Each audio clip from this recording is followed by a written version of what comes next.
Salut à tous, j'espère que vous allez bien. On se retrouve aujourd'hui pour faire le bilan de cette première partie de saison de l'OM. Première partie de saison qui est d'ailleurs un petit peu surprenante quand même. Une deuxième place à laquelle pas grand monde ne croyait cet été avant que la saison ne soit lancée. N'hésitez pas à vous abonner si notre contenu vous plaît avec la petite cloche pour ne rien louper. À mettre votre petit pouce bleu qui nous aide beaucoup. Merci à tous ceux qui pensent à le mettre à chaque nouvelle vidéo. Vous êtes de plus en plus nombreux, merci beaucoup. Petite question pour vous avant de commencer cette vidéo. Quelle est selon vous la meilleure recrue de cet été? Vous avez le choix entre Alvaro, Benedetto ou Rongier, dites-le nous dans l'espace commentaire. On va commencer cette vidéo en revenant plus ou moins sur le bilan en termes de victoires, de défaites et de nuls pour l'OM. 11 victoires pour l'OM, la première c'était à Nice, victoire 2-1, ensuite 2 victoires, l'une contre Saint-Etienne au Vélodrome 1-0, puis contre Monaco à Louis II, victoire 4-3 très importante. Par la suite, l'OM retrouvera la victoire 2-0 contre Strasbourg au Vélodrome, puis va s'en suivre l'enchaînement impressionnant. Victoire contre Lille et contre Lyon, tous les deux 2-1 au Vélodrome. Une victoire 2-0 contre Toulouse à l'extérieur, une victoire 2-1 contre Brest au Vélodrome, et une victoire 2-0 contre Angers à l'extérieur, une victoire 3-1 contre Bordeaux au Vélodrome, et enfin victoire 3-1 contre Nîmes au Vélodrome pour la dernière journée de cette première partie de saison. Concernant les matchs nuls, 5 au total, l'un contre Nantes à la Beaujoire 0-0 en début de saison, un nul contre Montpellier au Vélodrome 1 partout, un nul contre Dijon à l'extérieur 0-0, un nul au Vélodrome contre Rennes 1 partout, et enfin le match nul 1 partout à Metz. Seulement 3 défaites cette saison, une défaite en ouverture au Vélodrome contre Reims 2-0, une défaite 3-1 à Amiens, et surtout la défaite 4-0 au Parc des Princes contre le PSG. Bilan plutôt positif au vu des victoires contre les gros entre guillemets du championnat, Lille, Lyon, même si Lyon est un petit peu en difficulté, Monaco, Bordeaux, Saint-Etienne, c'est plutôt rassurant de prendre les 3 points sur ces matchs-là, contre des gros noms entre guillemets de la Ligue 1. Ça change de la saison dernière où on était incapable de réaliser ça. Par contre, les défaites contre Reims et Amiens pénalisent beaucoup cette bonne série de victoires qui est venue par la suite, puisque c'est des matchs contre des équipes prenables qui auraient pu rapporter 6 points au total. Le nul contre Metz c'est bien dommage, sur ce genre de match il faut être capable de gagner, c'est vraiment des matchs où il faut pas se louper. Pareil pour le nul contre Dijon. On va faire un petit point sur le classement maintenant, à l'heure où je vous parle l'OM est toujours deuxième avec 38 points, 7 points derrière le PSG, actuellement bien évidemment leader du championnat, un leader qui me semble toujours aussi intouchable que les autres années. Rennes est à la 3ème place, 33 points avec un match en retard, faudra faire attention à eux, surtout qu'on les joue début janvier. Malgré ça, l'OM est bien placé, toujours bien dans la course à l'objectif qu'on connaît tous, qui est bien évidemment la qualification en Ligue des Champions qui nous échappe depuis plusieurs saisons maintenant. Faudra tenir jusqu'au bout puisque rien n'est fait, quelques faux pas et le vent peut tourner très vite, faudra être très vigilant et tenir ce rythme-là jusqu'au bout.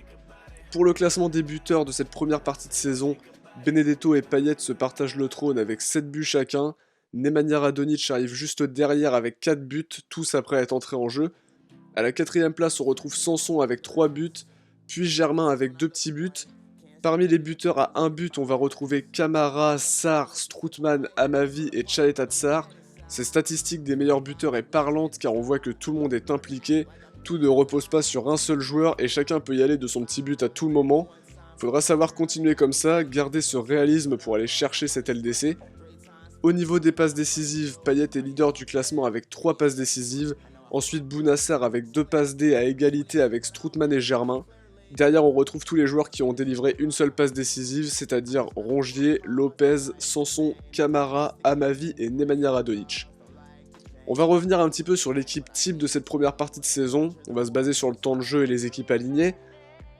Évidemment, on a Mandanda au but, Hiroki Sakai à droite, Amavi à gauche, une charnière Camara Tchaleta Tsar dans l'axe, Strootman devant la défense avec devant lui le tandem Sanson-Rongier, Payet à gauche, Bounassar à droite et Benedetto dans l'axe. Voilà à quoi ressemble l'OM sur cette première partie de saison. On aura probablement le retour de Thauvin, probablement Camara qui devrait prendre de plus en plus sa place en numéro 6, Alvaro qui devrait jouer plus en charnière, et peut-être un Radonjic qui va devenir de plus en plus important suite à ses super entrées récemment. L'équipe est assez équilibrée, le 4-3-3 de Villas-Boas a été très important pour le renouveau de cet OM, même si on était assez dubitatif sur le placement de Payet sur l'aile gauche, même défensivement il fait vraiment le boulot Payet, donc je pense que Villas-Boas lui a redonné un second souffle, sans parler des dossiers Amavi, etc. qui ont été super bien gérés pour que le joueur retrouve la confiance.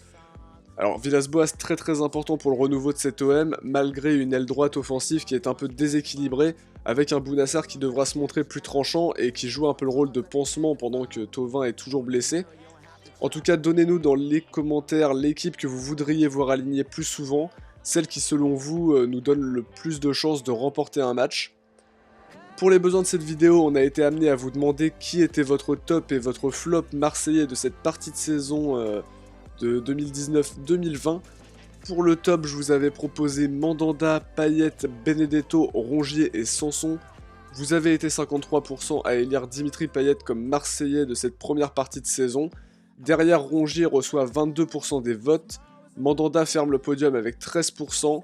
Benedetto et Sanson, quant à eux, reçoivent respectivement 5 et 6% des votes.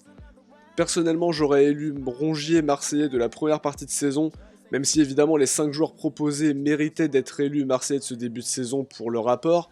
L'impact au milieu de Rongier, le fait qu'il ait apporté quasiment directement après sa signature, au point de se rendre très rapidement indispensable dans ce 4-3-3 de Villas-Boas.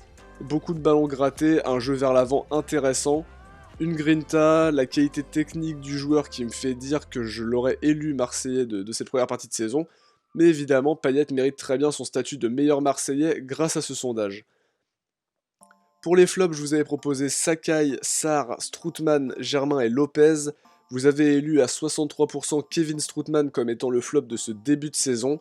Germain le suit avec 16% et Lopez ferme le podium avec 11%. Derrière, Sakai reçoit 6% des votes et 4% pour Bounassar. Personnellement, j'aurais voté pour Sakai, que je trouve de moins en moins en forme physiquement, moins actif offensivement et surtout moins tranchant, très souvent en difficulté sur les phases défensives.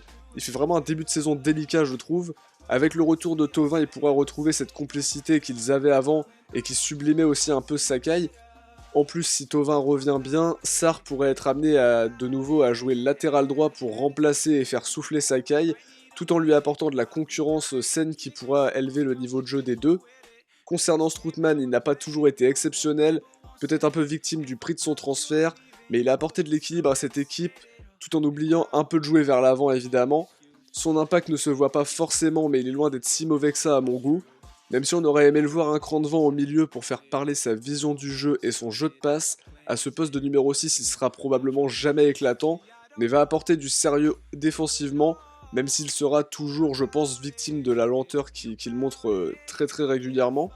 Germain et Lopez semblent victimes quant à eux de la concurrence imposée et par Benedetto et par Rongier pour Lopez. Lopez a du mal à s'imposer cette saison même si on connaît ses qualités. Concernant Germain, il ne peut pas toujours dépanner en seul attaquant, son inefficacité est toujours présente, mais on sait que c'est un joueur généreux, il a bien dépanné sur l'aile droite en début de saison, et ses entrées qui réorganisent l'équipe en 4-4-2 sont quasiment toujours super intéressantes. N'oubliez pas de voter pour votre équipe type de l'OM sur les 10 dernières années, ça se passe dans l'onglet communauté, vous avez un choix de 5 joueurs par poste, et grâce à ces sondages, nous allons former l'équipe de rêve de l'OM entre 2010 et maintenant. Dans une vidéo qui sortira début janvier, vous pourrez la consulter justement. Merci à tous d'avoir visionné cette vidéo, dites-nous si elle vous a plu dans les commentaires, n'hésitez pas à réagir à ce que j'ai dit dans cette vidéo. Merci à tous d'avoir participé au sondage sur les tops et les flops, on se retrouve très vite pour une prochaine vidéo, ciao, portez-vous bien, et surtout allez l'OM.